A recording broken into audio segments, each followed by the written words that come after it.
What is coming out from this? I'm going to take a moment, because I have Pal sitting with me right now, to give Villa Colombo and Villa Charities and the Columbus Center full credit.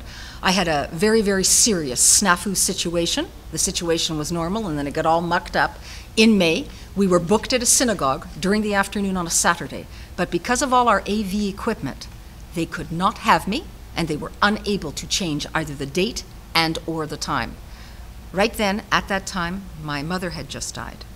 I was in a very serious situation, and they didn't have a place for me. They didn't have a place for me to go, and said, well, next year. I had the plane ticket in my hand, Gens, and it was going to be this year, and that's the decision that I made. I emailed my friend, Pal Diulio, who I have known through business since my 20s, in addition to being at the Columbus Center coming up to 9 years. And I emailed him this heartfelt letter, and then I waited for him. I know your schedule, eh? I waited for him at the cafeteria at 8:15 the next morning. Told him the whole story. I started to cry. I broke down, and I said, Pal, I'm in trouble. And his answer was, you're not in trouble. We'll fix it. And that was at 8:15 a.m., as God is my witness, on a Thursday morning. And at 10:15, with the head of food services, Joe Cosentino, we had this gorgeous Sala Caboto booked for November 7th at 7 p.m. So my heartfelt thanks to Pal Diulio and all my friends here at Villa Charities and the Columbus Center for coming through in the bad times. And that's who you know when your friends are. Vera has been a member of the fitness facilities at Columbus Center, and she's made many friends over the years. And we have, in the past 5-10 years, have a number of staff who are of Albanian origin. And we also, of course, have many members of the Jewish community at Columbus Center. And it was somehow fate that on a kind of an Italian-Canadian accented place, we should have some people from Albania, some Jewish people, a child of Holocaust survivor, that they should meet and they should share stories, which is what Toronto in Canada is all about. And out of the sharing of stories, we have a wonderful new project, a rediscovery of things that were perhaps almost forgotten. And it's very much due to the tenacity and the hard work and the smart hard work of Vera. I don't want to say that I or Columbus Center or Villa Charities did much more than perhaps provide the right atmosphere and the space on the 7th, which will be used to tell the story. But the story is, we are minor actors in this story. The principal researcher and actress is Vera, and of course the story is of many, many more important people than all of us. I think it's going to be a very interesting 90-minute event, because I have, for example, Andy Bettino, who is 15 years old. He's coming up as the next generation to talk about how the Bettino family was saved in Kruja, Albania, by the Albanians. We have the wonderful Saliari family coming up with Admir, and he's going to be talking about how his mum and the rest of his relatives saved a Jewish family during the war. We have the Nossi family coming up on stage. Elsa and her father Rudolf, who wasn't born at the time, but he has the whole history of what his family did and how they saved Mark Menahem during World War II. And they have their Yad Vashem certificates to show us. I think it's going to be an inspiring evening, a moving evening with our 3 guest speakers. We have a section of a documentary to show you. We have a lovely slideshow to show you of my photos that I took during the trip, and all of Professor Saimir Lolya's photos of the Jews that were saved and the Albanians who did the saving. So I think we have a beautiful, eclectic, mixed event. Vera, this seems to be a fascinating story, but the Albanian viewers are more interested in your trip. Could you tell us details about this trip? I'd love to. It was a 12-day trip total, and I started in Tirana, and a funny story immediately as soon as we got there, Gens. Do you know that nobody was waiting for me at the airport? And there were supposed to be 3 people waiting for me at the airport? My driver, Sabri, was outside minding his vehicle. The cameraman from TV Pasqyra was outside minding his camera, and this lovely young accountant, who was supposed to be my host for the first night, was standing inside, but she didn't say anything. I stood there honestly for 15 minutes with my Canada cap on, ready to go, and then finally this little voice came up to me and said, "Are you Vera?" And I said, "Are you Arietta?" And she said, "Yes." And I said, "Where have you been, dear?" She goes, "I was here." She goes, "I was scared." And she didn't approach me, so I waited 15 minutes. Then we finally got going. We had a wonderful, wonderful time. Beautiful woman.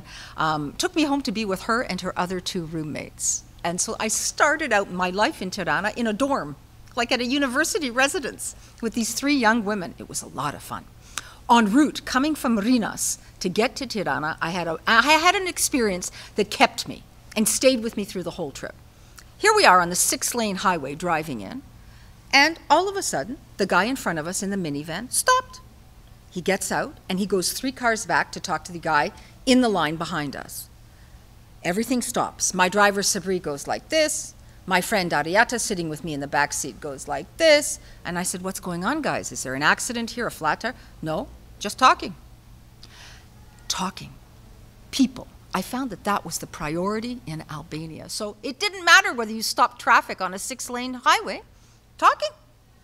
Did anyone tell you that Vera is a common female name in Albania? Or? Oh, well, Vera means summer, of course, and primavera in Italian. So I knew, and so everybody loved my name. So everybody loved my name and immediately related. And I have to be honest, it was so wonderful to have people pronounce my name correctly, Vera instead of Vera all the time. So I loved that. It reminded me of my father. So your trip started in Tirana, right? And then you pursued in other cities, and you mentioned once that you have been to Greece as well. We are interested to know that because Greece is our neighbor country. So. Absolutely. So the next morning, so I spent one night in Tirana. The next morning, boom, we went to Kruja, and then off to Berat, which I absolutely adored. And wonderful city. And at night, oh my goodness, and the Onufri Museum, incomparable, unmeasurable. And I mean, it's 2,400 years old. It was just beautiful. And I was treated like gold in Berat, by the way, by the mayor and his assistant. And lucky for me, an Albanian Jewish doctor, originally from Vlora, who had lived most of his life in Berat, was home visiting with his Albanian Jewish wife. And they were home visiting. We all had coffee together at Hotel Tamori. It was fantastic. And Berat is a very, very old Jewish city, and there are many things there. I've got a beautiful shot of Ruga Ebrecht, the whole Jewish quarter in Berat. Then the next day we moved on to Vlora. And Vlora too is where the Jewish population first started in 1492. And I hung out with a wonderful Albanian journalist named Mona Stefa, who lived here in Toronto for 6 years, she and her husband Spiro. And she took me to the Jewish quarter there, and I have lovely photos of that as well. We drove from Vlora to Borš. I get to Borš, and Sokol Noga, who is one of the owners of the lovely Il Posto restaurant in Yorkville, is one of my sponsors, and I stayed with his family in Borš, in their hotel. And I knew there was a castle in Borš. So I went downstairs to his first cousin, and I said, "Mick, Sokol Noga." You know, and I just stood there, "Mick, you know, take me, Ruga, take me to the castle." So finally he dropped everything. He understood I was going to be persistent. So he took me and my driver in his car, and we went up the Ruga as far as the car would go. And then you look up, oh my goodness, there's another half an hour walking. Well, as luck would have it, it rained all the way to Borš. It rained the whole time we were there. But it didn't rain during my 2-hour eclipse up to the castle. And I have pictures, to die for at the top of the castle in Borš. So I assume that you discovered other facts that Jewish were survived in Albania. So did you talk to people who helped them, you know, during the World War II, or they died and then you met their cousins or their relatives? The people who actually did the helping are going to be here with us on November 7th. So we have 2 families coming up, the Saliaris and the Nosis, and I look forward to it. In Gjirokastra, closer to the end of my trip, I spoke to a lovely gal named Delicia Kofina, and her father was Jewish, so she's half Jewish. She has an Albanian mother, and she's the only remaining Jew in all of Gjirokastra. And so we have total approximately 100 Jews left in all the major centers in Albania. But we don't have any functioning synagogues. I have a wonderful photo of the excavated synagogue, 4th century AD in Saranda. And my quote-unquote imminent Jewish now stuff from a religious point of view, thank you for bringing me to Greece, was in Greece. So I ferried over, I took the hydrofoil for a half an hour over from Saranda to Corfu, and there I interviewed 2 Holocaust survivors and their whole families. The whole thing was fascinating because it took place in Greek, Italian, French, English. And I have those survivor stories, 2 beautiful 87-year-old women, and those photos. It meant a lot to me. I have a special story that I'm going to tell from Corfu, but I'm going to save it for November 7th because I want you all to come. And then my other survivor stories are all in Ioannina, Greece. So I walked over, literally pulling my suitcase, at the Kakavia border, and I walked over to Ioannina, Greece, where I spent time with the Jewish community, and I spent Rosh Hashanah there with them. Rosh Hashanah is the Jewish New Year's. And I was in a 16th century Romagnate synagogue. It was glorious, absolutely glorious. And the Holocaust survivor whom I interviewed is the one who was leading the procession, leading the ceremony. It was wonderful. And the sad thing is, Genc, once he dies, there's nobody there to run the ceremony anymore. Nobody knows how to. And there's only 35 Jews left in Ioannina, Greece. Prior to World War II, there was a bustling community of 2,000. So that's the big difference between Albania and Greece. I mean, in Saranda, we had a full Jewish community. Now there's only 60 Jews left in Corfu, originally 2,400. Our presentation on November 7th at 7 p.m. at Sala Caboto, 40 Playfair Avenue, is designed to introduce people to Albania's role during World War II. Albania is a small country, Genc. You know, Albania, in my mind, is the little country that could and the little country that did, absolutely came through. And today, I believe you only have 3 million people. I mean, I went from Tirana to Gjirokastra in 5 hours. That's the whole length of the country. So it's a small country with a vibrant population, with people who really care. The message that I want to get across at the end of all this, and here's the brochure, again, for Holocaust Education Week, is tolerance. The Albanians are a tolerant society. For the most part, they are secular. Religion does not come into play. What does come into play is your code of hospitality, Besa.